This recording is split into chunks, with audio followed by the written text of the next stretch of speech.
एक बार फिर आप सभी का बहुत बहुत स्वागत है आपके अपने YouTube चैनल टेक्निकल इंडियन पर। दोस्तों, हमेशा की तरह सबसे पहले मैं आपसे करता हूं एक गुजारिश कि अगर अभी तक आपने हमारे YouTube चैनल को अगर सब्सक्राइब नहीं किया है तो प्लीज इस लाल बटन पर क्लिक करके हमारे चैनल को जरूर सब्सक्राइब कर लीजिए। इसके बगल में ये जो बेल आइकन आता है इसको भी जरूर प्रेस कर दीजिए ताकि जैसे ही मैं कोई वीडियो डालूं इसका नोटिफिकेशन सबसे पहले आप तक पहुंचता रहे। दोस्तों, हमारे YouTube चैनल के माध्यम से आपको लेटेस्ट सरकारी योजनाओं, सीएससी से रिलेटेड न्यूज और तमाम टेक्निकल अपडेट्स पर सबसे पहले वीडियोस प्राप्त होती रहती हैं। तो प्लीज आप हमारे YouTube चैनल को जरूर सब्सक्राइब कर लीजिए। दोस्तों, इस वीडियो में हम आपको बताने वाले हैं कि अगर आप आधार यूसीएल के लिए अप्लाई करने वाले हैं तो कौन कौन से ऐसे डॉक्यूमेंट्स हैं जो आपको पहले ही अरेंज कर लेने हैं और कौन कौन सी ऐसी गलतियां होती हैं जिनके कारण आपका आधार यूसीएल का एप्लीकेशन रिजेक्ट हो सकता है। दोस्तों, जैसा कि हम सभी जानते हैं कि सीएससी के माध्यम से आधार यूसीएल का कार्य शुरू हो चुका है। बहुत सारे वीएलईज आधार यूसीएल पर कार्य कर रहे हैं और बहुत सारे ऐसे वीएलई हैं जिन्होंने आधार यूसीएल के लिए अप्लाई भी कर दिया है। पर दोस्तों, होता यह है कि जब आप आधार यूसीएल के लिए जल्दी जल्दी में अप्लाई कर देते हैं तो आप कुछ ऐसी चीजें होती हैं जो गलत फिल कर जाते हैं या फिर तमाम ऐसे डॉक्यूमेंट होते हैं जो हम गलत तरीके से फीड कर देते हैं या गलत तरीके से अपलोड कर देते हैं, जिनके कारण हमारा जो आधार यूसीएल का क्रेडेंशियल है वो आने में देरी होती है और जो मशीन रजिस्ट्रेशन या फिर क्रेडेंशियल बनने की प्रक्रिया होती है वो काफी समय उसमें लग जाता है। ठीक है, इसके साथ साथ कई बार ऐसा होता है कि हमारा आधार का क्रेडेंशियल नहीं आता है, हम निराश हो जाते हैं कि हमारा क्रेडेंशियल क्यों नहीं आ रहा है। हमारे साथ बहुत सारे लोगों का क्रेडेंशियल आ चुका है, हमारा क्रेडेंशियल नहीं आ रहा है। फिर हम स्टेट टीम तक भागा दौड़ी करते हैं और विभिन्न लोगों से बातचीत करते हैं, उनसे राय मशवरा लेते हैं और बहुत सारी परेशानियों का सामना हमें करना पड़ता है। तो दोस्तों, इस वीडियो में मैं आपको सारी चीजें बताने वाला हूँ कि सबसे पहले आपको क्या क्या चीजें अरेंज कर लेनी चाहिए, इसके बाद ही आधार यूसीएल के लिए अप्लाई करना चाहिए। ठीक है, तो दोस्तों हम अपनी वीडियो को आगे बढ़ाते हैं और अब यहाँ पर हम बात कर लेते हैं सीधे नेसेसरी डॉक्यूमेंट्स और मिनिमम रिक्वायरमेंट के बारे में कि क्या क्या ऐसी चीजें हैं जो आपको आधार यूसीएल के लिए अप्लाई करने से पहले ही अरेंज कर लेनी है। ठीक है, तो दोस्तों मैं यहाँ पर आपको दिखा देता हूँ कि आपके पास क्या मैंडेटरी डॉक्यूमेंट्स हैं और क्या मिनिमम रिक्वायरमेंट्स हैं जो आपके पास होनी चाहिए। ठीक है, तो दोस्तों यहाँ पर आप देख सकते हैं कि अगर आपको आधार यूसीएल के लिए अप्लाई करना है तो आपको इस लिंक के माध्यम से आधार यूसीएल के लिए अप्लाई करना होगा। ठीक है, ये लिंक आप यहाँ पर देख लीजिए, https://eceva.csccloud.in/ucl, यानी इस लिंक के माध्यम से ही आपको आधार यूसीएल के लिए अप्लाई करना है। ऑनलाइन आवेदन के लिए यहाँ पर इसी लिंक के माध्यम से आप अप्लाई करेंगे। ठीक है, इसके नीचे आप यहाँ पे देखेंगे तो यहाँ पर आपको मैंडेटरी रिक्वायरमेंट्स का ऑप्शन देखने के लिए मिल जाएगा। अब हम यहाँ पर पॉइंट बाय पॉइंट सारी चीजों पर बात करेंगे कि आपके पास क्या क्या चीजें होना अति अनिवार्य है, तभी आपका आधार यूसीएल पास हो पाएगा। ठीक है, तो दोस्तों यहाँ पर आप पहला पॉइंट देख पाएंगे, यहाँ पे आपको देखने को मिलेगा VLE bank BC code and name of the bank issuing BC code, यानी ये जो पहला पॉइंट है ये होना आपके पास अति अनिवार्य है। ठीक है दोस्तों, ये पहला पॉइंट का क्या मतलब है मैं आपको बता देता हूँ। दोस्तों, अगर आपको आधार यूसीएल की सर्विस के लिए अप्लाई करना है तो आपके पास सीएससी के माध्यम से किसी न किसी बैंक का बीसी होना अति आवश्यक है। यानी यदि आप सीएससी के माध्यम से किसी भी बैंक का ग्राहक सेवा केंद्र चलाते हैं तभी आप आधार यूसीएल की सर्विस के लिए अप्लाई कर सकते हैं। अगर आप सीएससी के माध्यम से किसी भी बैंक का ग्राहक सेवा केंद्र नहीं चलाते हैं तो आप आधार यूसीएल की सर्विस के लिए अप्लाई नहीं कर सकते हैं।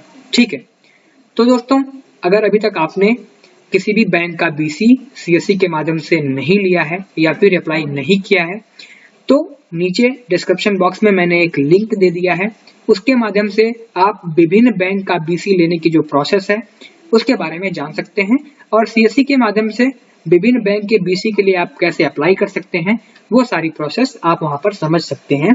तो आप नीचे डिस्क्रिप्शन बॉक्स से उस वीडियो को भी देख सकते हैं। ठीक है, तो पहला पॉइंट क्या हो गया कि आपके पास सीएससी के माध्यम से किसी न किसी बैंक का बीसी होना चाहिए।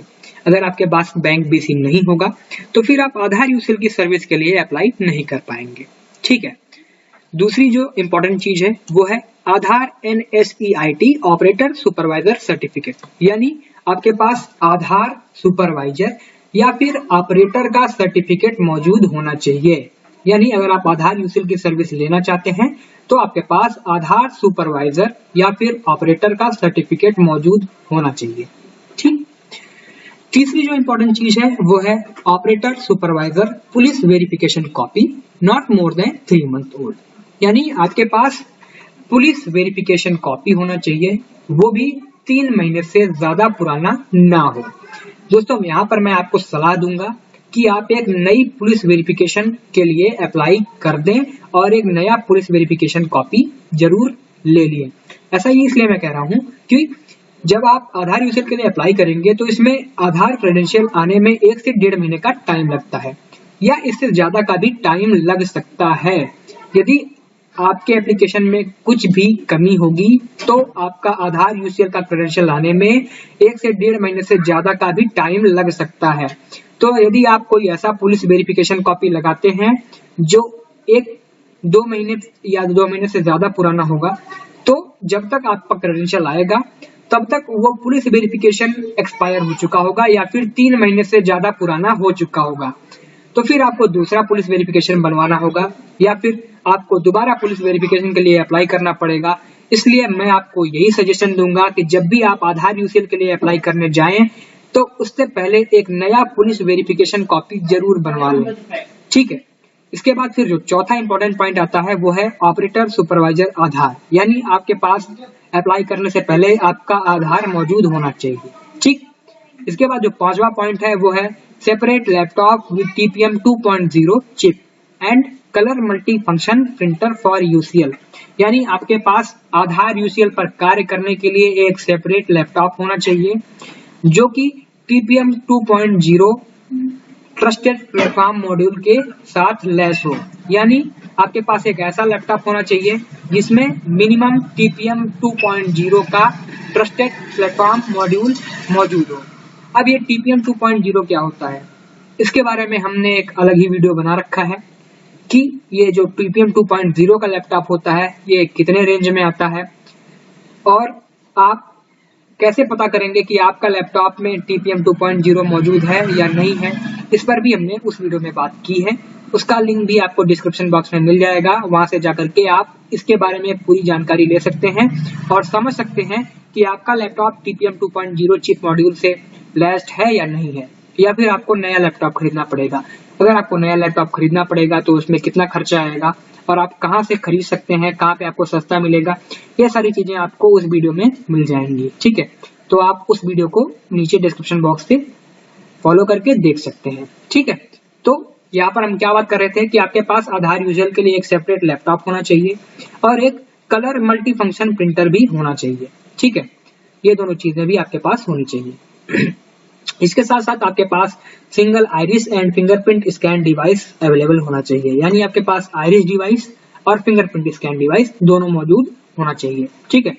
इसके साथ साथ आपके पास GPS डिवाइस होना चाहिए, TFT मॉनिटर होना चाहिए, waiting area space for sitting out 5 citizen, यानी आपके CSC सेंटर पे कम से कम 5 लोगों के बैठने की जगह भी होनी चाहिए। ठीक है। यह भी आपके पास होना चाहिए।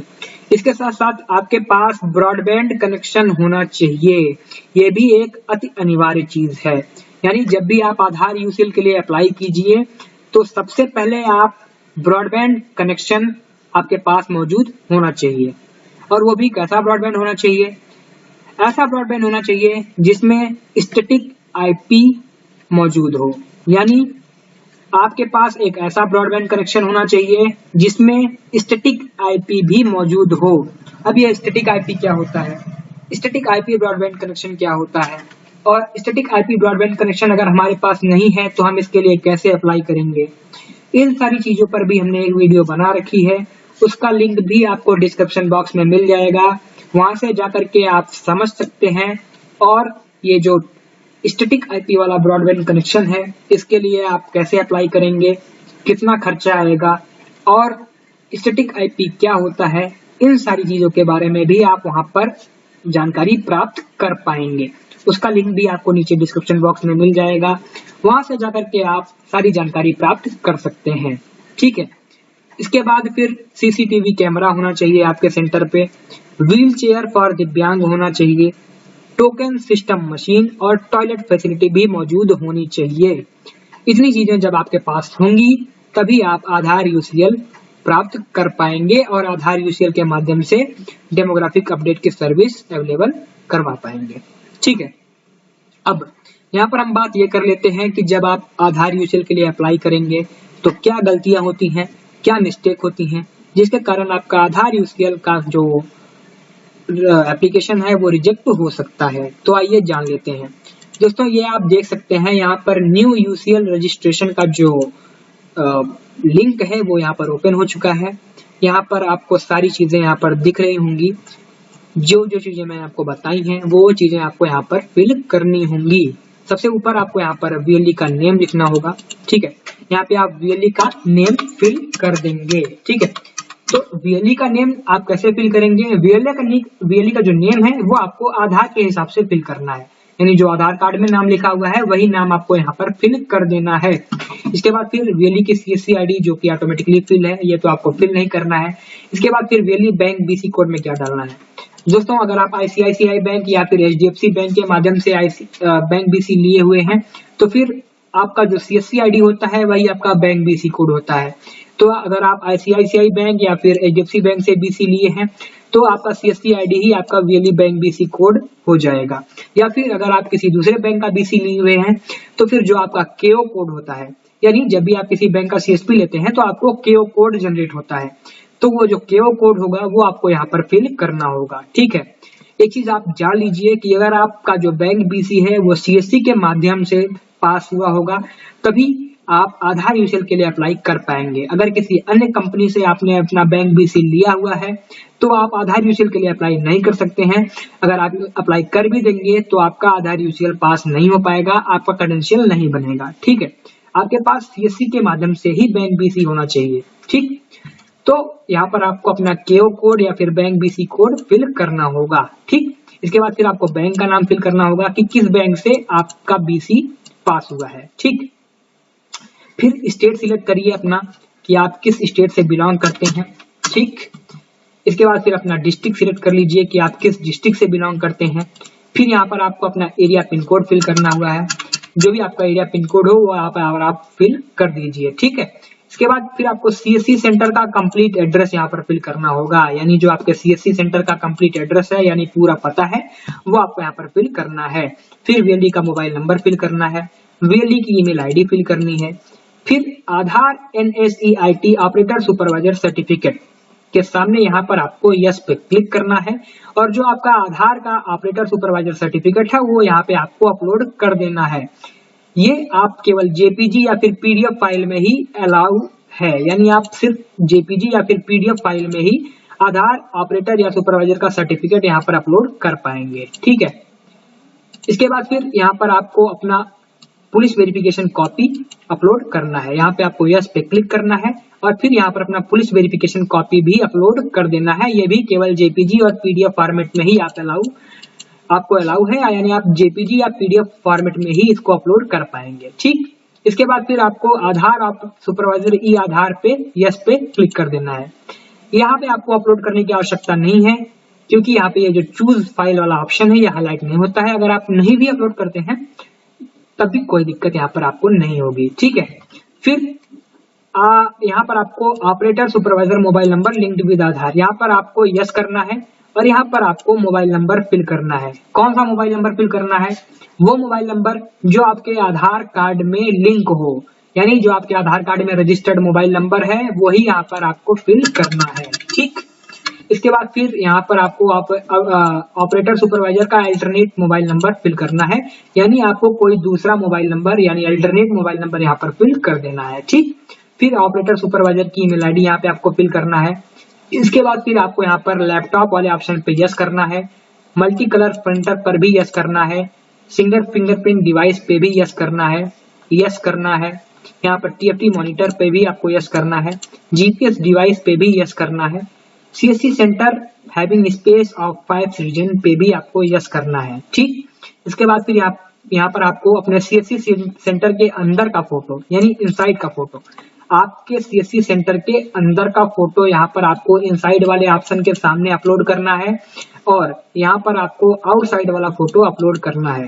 दोस्तों, जब भी आप अपने CSC सेंटर का इनसाइड और आउटसाइड फोटो खींचें तो इस चीज का ध्यान दीजिए कि आपके CSC सेंटर पे 5 लोगों के, कम से कम 5 लोगों के बैठने की जगह सही यहाँ पर दिखे। यानी जब भी आप अपने CSC सेंटर का फोटो खींचिए तो मिनिमम वहां पर 5 लोगों के बैठने की जगह की अरेंजमेंट आप कर लीजिए, ताकि फोटो में कम से कम 5 लोगों के बैठने की जो जगह है वो आसानी से दिखे कि हाँ, यहाँ पर आपके सेंटर पे कम से कम 5 लोग बैठ सकते हैं। ठीक है, यहाँ पे आपको इनसाइड वाला फिर आउटसाइड वाला फोटो JPG फॉर्मेट में अपलोड कर देना है। इसके बाद फिर इंटरनेट अवेलेबिलिटी पे आपको ब्रॉडबैंड सिलेक्ट करना है। ठीक दोस्तों, आप बिना ब्रॉडबैंड के आधार यूसीएल के लिए अप्लाई मत करिए, क्योंकि जब आपके पास ब्रॉडबैंड स्टैटिक आईपी वाला ब्रॉडबैंड कनेक्शन होगा तभी आपको आधार यूसीएल पास होगा। अगर आपके पास स्टैटिक आईपी वाला ब्रॉडबैंड कनेक्शन नहीं रहेगा तो फिर आपका आधार यूसीएल का क्रेडेंशियल ही नहीं बनेगा। ठीक, तो पहले आप ब्रॉडबैंड की व्यवस्था कर लीजिए, तभी आधार यूसीएल का फॉर्म भरिए। ठीक है, भरने को आप डोंगल भी सिलेक्ट कर सकते हैं, लेकिन फिर आपका क्रेडेंशियल जारी नहीं होगा, आपको स्टैटिक आईपी बाद में देना ही पड़ेगा।